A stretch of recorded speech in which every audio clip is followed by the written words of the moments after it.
여러분, 혹시 이런 순간 경험해 보신 적 있으신가요? 아침에 눈을 떠 화장실에 갔는데 소변에 거품이 자꾸 생겨서 괜히 마음이 불편해지고 또 어느 날은 손등을 꾹 눌렀을 때 천천히 올라오는 그 자국을 보며 내 몸이 지금 나에게 어떤 신호를 보내고 있는 걸까? 이렇게 작은 변화들이 괜찮은 건지 혹은 놓치고 있는 건지 한 번쯤은 생각해 보셨을 겁니다. 얼마 전 한 구독자분께서 이런 메시지를 보내주셨어요. 선생님, 제가 요즘 몸이 무거운 느낌이 들고 발목이 자주 붓는데 혹시 큰 문제는 아닐까요? 그 문장을 읽는 순간 마음이 순간 조용해졌습니다. 누구나 겪을 수 있는 변화지만 막상 본인에게 일어나면 불안해지는 게 당연하니까요.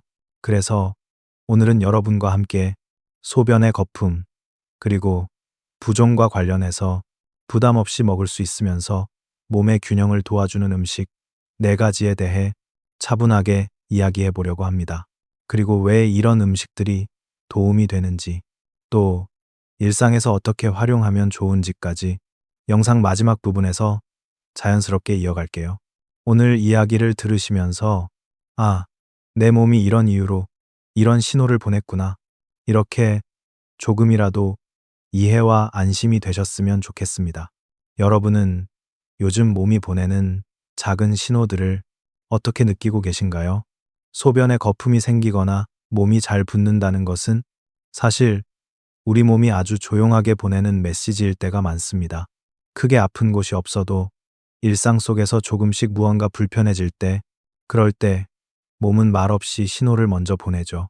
문제는 이 신호들이 너무 일상적이어서 괜찮겠지, 잠깐 그러겠지 하고 넘기기 쉽다는 점입니다. 실제로 한국의 성인 인구 중 약 절반 정도가 일상적인 부종이나 소변 변화 경험이 있다고 알려져 있습니다. 그리고 많은 분들이 그 이유를 단순히 물을 적게 마셔서 그런가? 요즘 피곤해서 그렇겠지. 이렇게 생각하고 지나가곤 합니다. 하지만 우리 몸은 이유 없이 변화를 만들지 않습니다.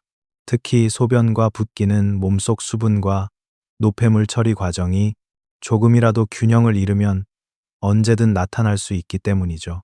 예를 들어 반나절만 짜게 먹어도 발목이 붓고 물을 덜 마시면 소변 색과 냄새가 금방 달라지며 수면이 부족하면 아침 얼굴이 쉽게 부어오르기도 합니다.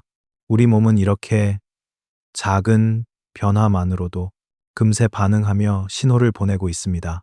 그래서 오늘 이야기하는 도움이 되는 음식 4가지는 단순히 좋다고 알려진 식품 목록이 아니라 우리 몸의 균형을 다시 잡아주는 데에 작고 부드러운 역할을 해주는 것들입니다. 음식 하나가 갑자기 몸을 바꾸는 것은 아니지만 매일 반복되는 선택들이 쌓여 내 몸의 상태를 조금씩 바꿔가는 거니까요. 우리가 이 주제를 함께 이야기하는 이유는 그저 부종을 빼는 법, 거품료를 없애는 방법을 넘어서 내 몸이 왜 이런 신호를 보내는지, 그리고 나는 무엇을 바꿀 수 있는지 조금 더 깊이 이해하기 위해서입니다. 여러분은 혹시 최근에 몸이 보내는 작은 신호들을 그냥 지나친 적은 없으신가요? 소변 거품이나 부종에 대해 많은 분들이 공통적으로 가지고 있는 오해가 있습니다. 사실 이런 오해들은 누군가가 잘못 알려줘서라기보다 몸의 변화를 그냥 그럴 수도 있겠지 하고 넘기며 만들어진 것들이죠. 오늘은 그중 4가지 정도를 차분히 짚어보려고 합니다. 첫 번째는 소변에 거품이 생기면 무조건 큰 병이다 라는 생각입니다. 물론 거품이 오래 지속되거나 다른 증상과 함께 나타날 때는 꼼꼼히 살펴봐야 하지만 하루 중 수분 섭취량, 소변 보는 속도, 식습관만으로도 일시적인 거품은 얼마든지 생길 수 있습니다. 너무 단정적으로 생각하면 불안만 커지고 정작 중요한 부분은 놓칠 수 있죠. 두 번째는 부종은 살이 찐 거랑 비슷하다 라는 오해입니다. 부종은 살이 아니라 물이 고여 있는 상태에 가깝습니다. 그래서 같은 몸무게라도 어떤 날은 유난히 무겁고 붙어 보이고 또 어떤 날은 가벼워 보이기도 하죠. 지방이 늘어난 게 아니라 몸의 균형이 흔들리고 있다는 아주 작은 신호일 수 있습니다. 세 번째는 물을 많이 마시면 붓기가 더 심해진다. 라는 이야기입니다. 많이들 이렇게 생각하시지만 실제로는 반대인 경우가 더 많습니다. 물이 부족하면 몸은 오히려 수분을 붙잡아 두려는 방향으로 움직이기 때문에 붓기가 더 눈에 띌 수 있습니다. 체내 수분 균형이 깨어지면 몸은 그만큼 민감해지니까요. 그리고 네 번째는 운동만 하면 붓기가 금방 빠진다. 라는 과한 기대입니다. 운동은 분명 도움을 주지만 짜게 먹는 습관, 수면 패턴, 스트레스 같은 요소들이 함께 해결되지 않으면 부종은 쉽게 반복됩니다. 한 가지로 모든 것을 바꾸기보다는 생활의 여러 부분이 조금씩 맞춰져야 자연스럽게 좋아집니다. 이렇게 흔한 오해들은 우리의 선택을 한쪽으로만 치우치게 만들기도 하고 정작 해야 할 것들을 놓치게 만들기도 합니다. 몸이 보내는 신호를 제대로 이해하기 위해서는 이런 오해들을 차근차근 내려놓는 것이 먼저일지도 모릅니다. 여러분은 오늘 이야기한 것들 중 혹시 한 번쯤 믿고 있었던 오해가 있었나요? 이제는 조금 더 차분하게 우리 몸에서 소변 거품과 부종이 왜 생기는지 조금 쉽게 풀어서 이야기해 볼게요.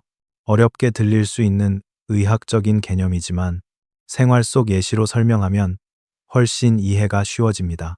우리가 먹고 마신 것들은 위와 장을 지나 영양소로 흡수되고 남은 것들은 결국 몸 밖으로 나가야 합니다. 이 과정을 도와주는 가장 큰 기관이 바로 신장입니다. 신장은 마치 오래된 정수기처럼 우리 몸속 피를 천천히 걸러내며 쓸모없는 물질들을 소변으로 보내죠.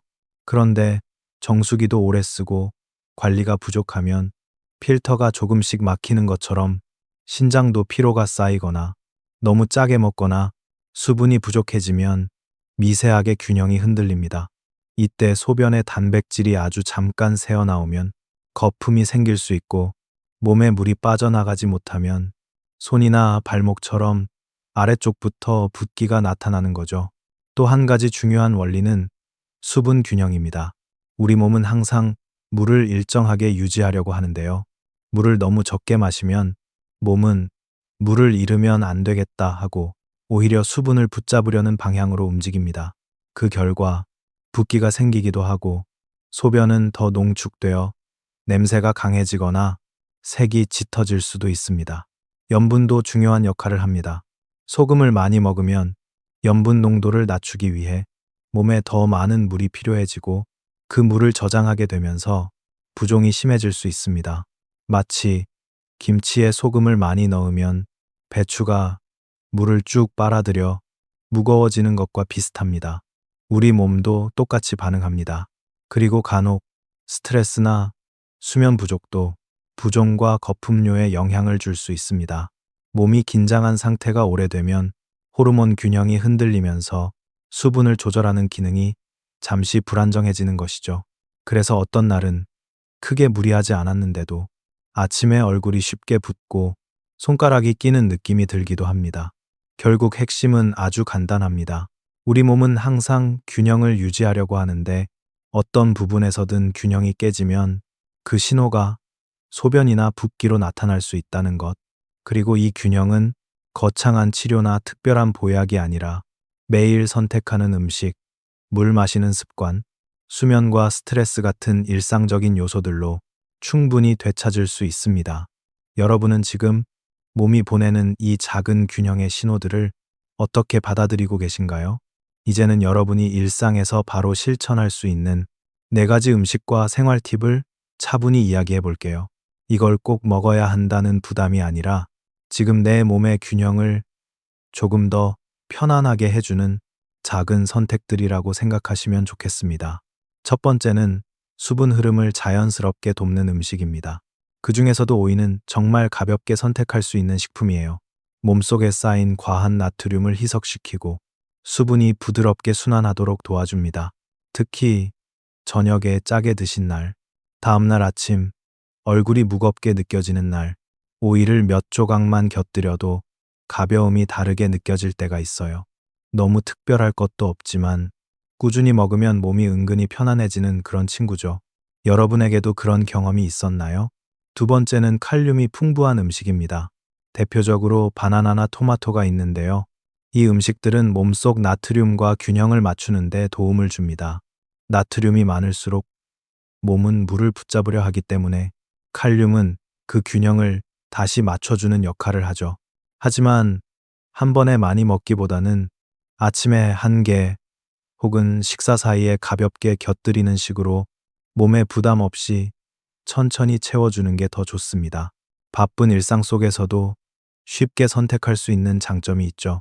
세 번째는 염증을 줄이는 데 도움이 되는 베리류입니다. 블루베리, 라즈베리처럼 새콤달콤한 과일들이 몸속 스트레스와 산화를 줄여주어 부어있는 느낌을 서서히 가라앉히는데 도움이 됩니다. 특히 오래 앉아 계시는 분들, 하루 끝에 다리가 무거운 분들께는 이런 과일들이 의외로 편안함을 줄 때가 많아요. 요거트와 함께 드셔도 좋고 간식 시간에 한 줌만 드셔도 충분합니다. 부담 없이 챙길 수 있는 작은 습관이죠. 네 번째는 단백질의 균형입니다. 의외라고 느끼실 수 있는데 단백질을 너무 부족하게 먹어도 부종이 생길 수 있어요. 몸이 스스로 수분을 잘 잡아두지 못하기 때문입니다. 두부, 달걀, 생선처럼 가볍고 소화 잘 되는 단백질을 조금씩 채워주면 몸의 기본 체력이 자연스럽게 올라가고 수분 균형도 안정됩니다. 하루 3끼가 부담스러우면 하루 한 끼만이라도 단백질 식품을 곁들여 보세요. 그 작은 변화가 몸 전체에 잔잔하게 영향을 줍니다. 그리고 마지막으로 음식과 함께 꼭 기억하면 좋은 습관이 하나 있습니다. 바로 수분을 나눠 마시는 것.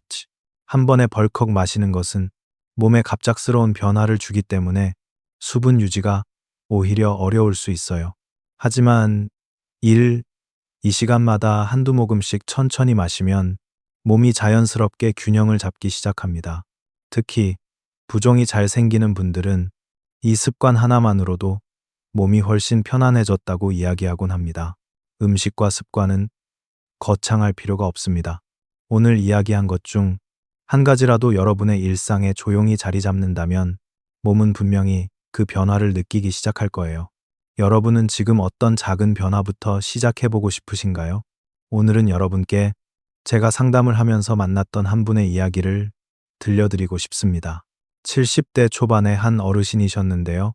얼굴은 늘 온화했지만 손등이 자주 부어오르고 아침마다 소변 거품이 신경 쓰인다고 조용히 말씀하시던 분이었습니다.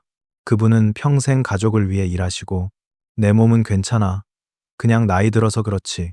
이렇게 늘 자신보다 남을 먼저 챙겨오신 분이었어요. 그러다 어느 날 작은 손 부종 때문에 반지를 빼야 했던 순간 그제야 마음이 흔들렸다고 하셨습니다.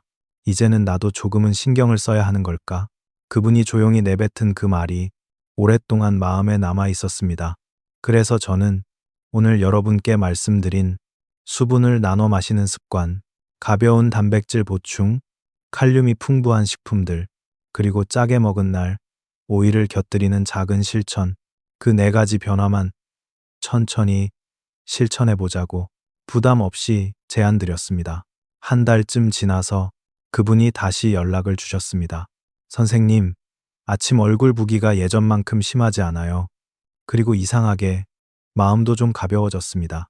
그 말 속에는 큰일이 아니길 바라는 안도감과 스스로를 돌보기 시작한 작은 기쁨이 함께 담겨 있는 듯 했어요. 몸은 우리가 생각하는 것보다 훨씬 민감하고 또 한편으로는 생각보다 훨씬 따뜻하게 반응합니다. 작은 변화를 꾸준히 이어가면 몸은 조용히 하지만 분명하게 고마워요 하고 답해주죠. 여러분의 몸도 지금 어떤 방식으로든 자신만의 신호를 보내고 있지 않을까요? 이제 오늘 이야기한 내용을 잠시 숨 고르듯 차분하게 정리해 볼게요. 머릿속에서 천천히 따라오시면 충분합니다. 첫 번째, 몸의 작은 변화, 소변, 거품과 부종은 우리 몸이 보내는 자연스러운 신호일 수 있다는 것. 너무 단정하거나 불안해하지 않고 조용히 바라보는 것이 중요합니다. 두 번째, 물은 한 번에 많이 마시기보다 시간을 나누어 천천히 마시는 것이 몸의 균형을 더 편안하게 만들어준다는 것. 세 번째, 염분 섭취는 생각보다 쉽게 늘어나기 때문에 조금만 줄여도 몸의 붓기가 훨씬 부드럽게 가라앉는다는 점. 네 번째, 칼륨이 풍부한 음식, 토마토, 바나나처럼 몸의 나트륨 균형을 맞춰주는 식품들이 매일의 작은 선택으로 도움이 된다는 것. 다섯 번째, 소화 잘 되는 단백질을 적당히 챙기면 몸에 기본 힘이 생기면서 수분 균형이 훨씬 안정된다는 점. 여섯 번째, 오이, 베리류처럼 몸을 가볍게 하고 염증을 줄여주는 식품들이 일상의 부담을 부드럽게 덜어준다는 것. 일곱 번째, 그리고 무엇보다 중요한 건 이 모든 것들이 큰 변화가 아니라 아주 작고 부드러운 실천에서 시작된다는 것. 오늘 이야기 중에서 어떤 점이 가장 마음에 남으셨나요? 오늘도 끝까지 함께 해주셔서 정말 고맙습니다. 몸의 작은 변화 하나에도 스스로를 더 잘 돌보고 싶어 하는 여러분의 마음이 저에게는 늘 참 소중하게 느껴집니다. 소변의 거품이든 손끝이나 발목의 작은 부종이든 그 어떤 신호도 우리를 놀라게 하려고 나타나는 건 아닙니다. 그저 조금만 더 나를 돌봐줘요 하고 조용히 이야기해 주는 것 뿐이니까요. 오늘 나눈 이야기들이 여러분의 일상 속에서 몸을 바라보는 눈을 조금 더 따뜻하게, 조금 더 부드럽게 만들어주는 그런 시간이었으면 좋겠습니다. 여러분의 하루가 지금보다 단 1%라도 더 가볍고 편안해지길 마음 깊이 응원할게요. 그리고 늘 말씀드리지만 건강은 혼자 지키는 것보다 함께 나누며 지키는 것이 훨씬 든든합니다. 만약 오늘의 영상이 당신에게 작은 위로가 되었다면 혹은 떠오르는 누군가가 있다면 그분에게 이 영상을 조용히 한번 건네주세요. 그 따뜻한 마음이 또 다른 누군가의 하루를 밝게 만들지도 모릅니다. 여러분의 건강한 오늘과 내일을 진심으로 응원합니다. 고맙습니다.